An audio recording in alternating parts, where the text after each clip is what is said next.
Сәлем достар, біздің каналымызға қош келдіңіздер. Егер біздің шығарып жатқан видеоларымыз ұнап жатса, лайк басып тіркелуді ұмытпаймыз. Бүгін сіздерге небәрі бір ғана сағаттың ішінде дайын болатын шляпаны көрсеткім келіп отыр. Бұл шляпаны сіңілімнің қалпақтар шеруі атты балабақшада ұйымдастырылған сайысына арнайы жасаған болатынмын. Бұл шляпаны жасау үшін өзіме қажетті заттарды түгендеп алдым. Қатты картон қағаз, өзімнің шляпам, түрлі түсті бояулар, қалам, қайшы және скотч. Бұл бұйымды жасау үшін менде тек бір ғана сағат уақыт болды. Сол бір ғана сағаттың ішінде өлшеп отыруға уақытым болмағандықтан барлық өлшемдерді көз мөлшерімен ғана алдым. Егер сіздерде уақыттарыңыз тығыз болмаса, барлығын өлшеммен алғандарыңыз жөн.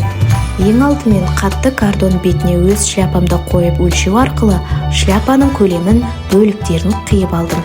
Және сол бөліктерді бір-біріне қостым. Құралдарды пайдалану кезінде қауіпсіздік ережелерін сақтағандарыңыз жөн. Осы шляпаны жасау барысында маған ең қатты қиындық тудырғаны бөліктерді бір-біріне қосу болатын. Себебі өлшеммен алмағандықтан өлшемдер бір-біріне сәйкес келмей, көп жағдайда артық немесе кем шығып қалып жатқан жерлері болды. Бірақ ол жерлердің барлығын түзеуге тырыстым. Бөліктерді біріктіру барысында тек бір ғана бетін бекіткен жоқпын. Оның да жан жақтарын осылай скотчпен әдемілеп бекіткен болатын. Себебі сақтықта қорлық жоқ. Киіп шыққан кезде түсіп қалуы мүмкін.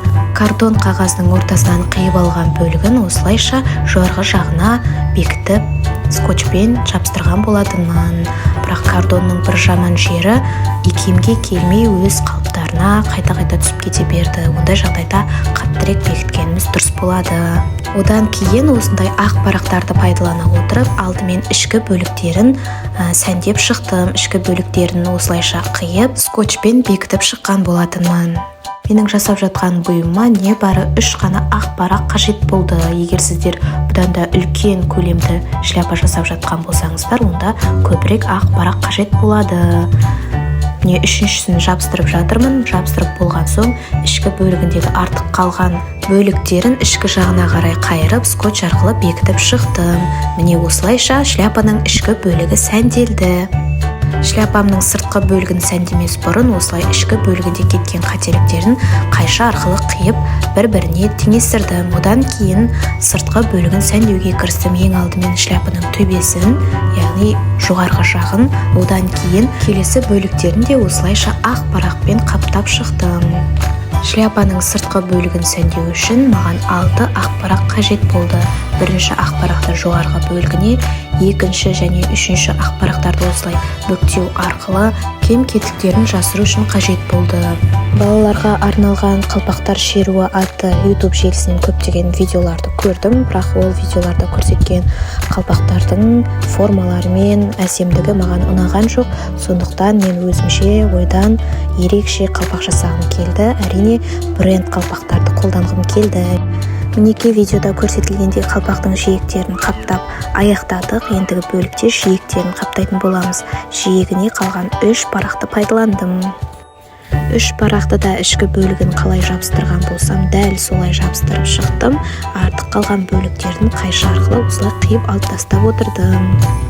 Артық бөліктерін қиып алып тастағаннан кейін смартфонымның қуаты өшіп қалды. Солайша қалпағымның әрі қарай жасалу жолы видеоға түспей қалды.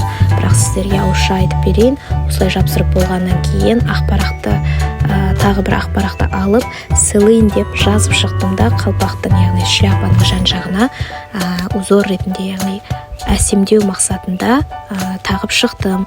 Одан кейін қосымша балабақшаға ыңғайлы болсын деп көбелектер мен гүлдерді бояп, осы қалпақты сәндеу үшін төбесіне, жанына жабыстырып шықтым. Біздің қалпағымыз ең керемет қалпақ болып шықты. Және ең кереметі бірінші орынды біз алдық. Сіздерге де сәттілік тілеймін. Бүгінге осы, бай-бай.